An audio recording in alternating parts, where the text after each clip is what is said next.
Hello there, and welcome to this episode of the My Poetry Readings podcast with me, your host, Declan Walsh. And in each episode, we revisit some of the poetry that may have been part of our lives and perhaps discover some new poems along the way. This week, we're going to look at a poem by my fellow Longford man, Padraic Colum, She Moved Through the Fair.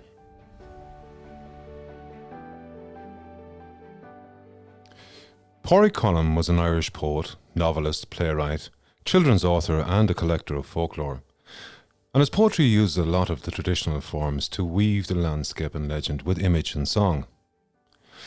As one of the leading figures of the Irish literary revival, Padraic Colum was born in a workhouse in North County Longford in Columbkille in 1881, where his father worked. And his time in the workhouse made a great impression on the young Padraic Colum and helped to inspire a lot of his work. And after losing his job in the workhouse in 1889, his father moved to seek his fortune in the Colorado Gold Rush, and Padraic, along with the rest of his family, moved to their grandmother's in County Dublin. And it was through his uncle, Mickey Burns, that the young Padraic Colum developed a great understanding of country folk and an appreciation of the traditional songs and stories. His father returned 3 years later, and the family moved to Dublin. At 17, Padraic Colum began to write seriously, and he joined the Irish Republican Army and the Gaelic League, and then took the name Padraic Colum by the time he was 20.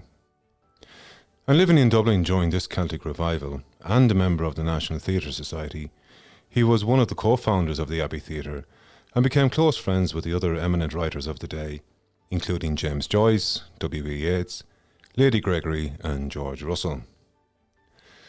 In 1912, he married a Sligo native, Mary Maguire, and taught at Padraic Pearse's experimental school, Scoilena, in Rathfarnham, while Mary taught at the girls' school, St. Ita's, in Ranelagh. In 1914, they went to the US for what was meant to be a short visit, but they ended up being there for over 8 years, and it was there that he began to write for children. In 1922, he was commissioned to write versions of Hawaiian folklore for young people, and this resulted in the publication of 3 volumes of his versions of Tales from the Island.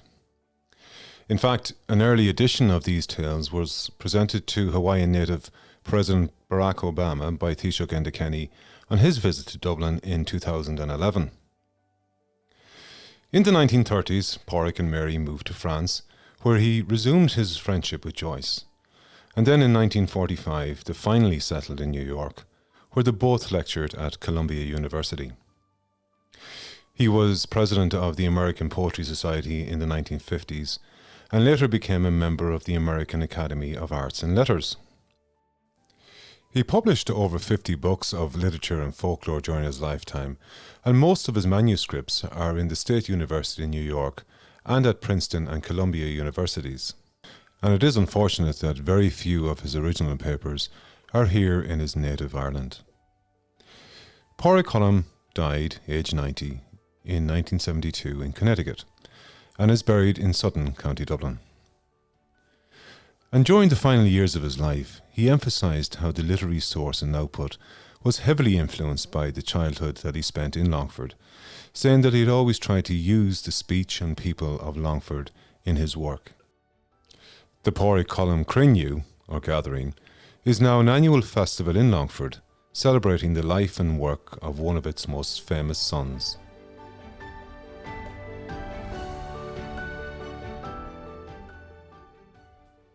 There has been a lot written about the source of this poem, with similarities being made from poems and songs from medieval times.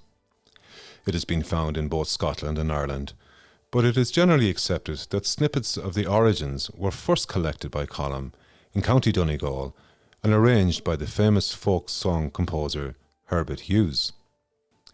In a letter published in the Irish Times in 1970, Colum sought to clear up any confusion and stated that he was the author of all but the final verse. He described how Herbert Hughes collected the tune, and then he, Colum, wrote a couple of verses to fit the music, and the last verse was that of a traditional song.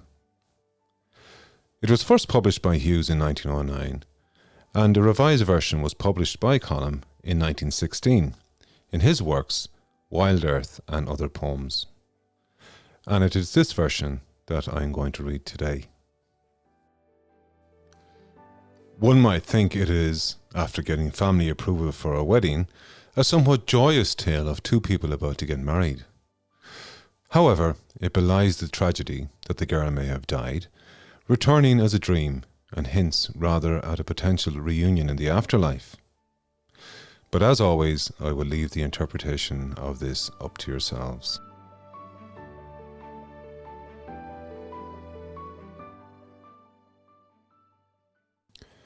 She Moved Through the Fair by Padraic Colum. My young love said to me, my brothers won't mind, and my parents won't slight you for your lack of kind. Then she stepped away from me, and this she did say, it will not be long, love, till our wedding day. She stepped away from me, and she moved through the fair, and fondly I watched her go here and go there. Then she went her way homeward, with one star awake, as the swan in the evening moved over the lake. The people were saying, no two were e'er wed, but one had a sorrow that never was said. And I smiled as she passed with her goods and her gear, and that was the last I saw of my dear. I dreamt it last night that my young love came in, so softly she entered, her feet made no din. She came close beside me, and this she did say, it will not be long, love, till our wedding day.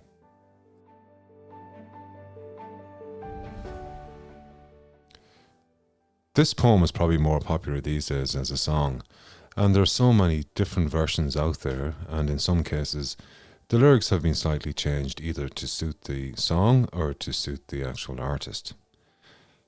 We could be here for a week looking at all the musical versions of this poem, but my favourite versions come from our own Dervish with Andrea Corr and Sinead O'Connor, which of course featured on the Michael Collins film along with the Chieftains.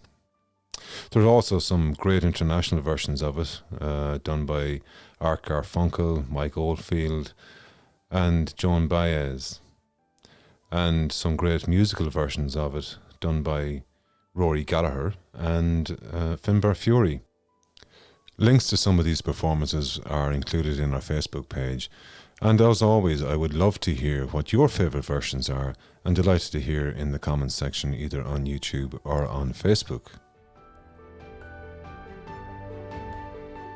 Well, we're coming to the end of this episode of the My Poetry Readings podcast, and I really hope you did enjoy the reading and a little background to She Moved Through the Fair.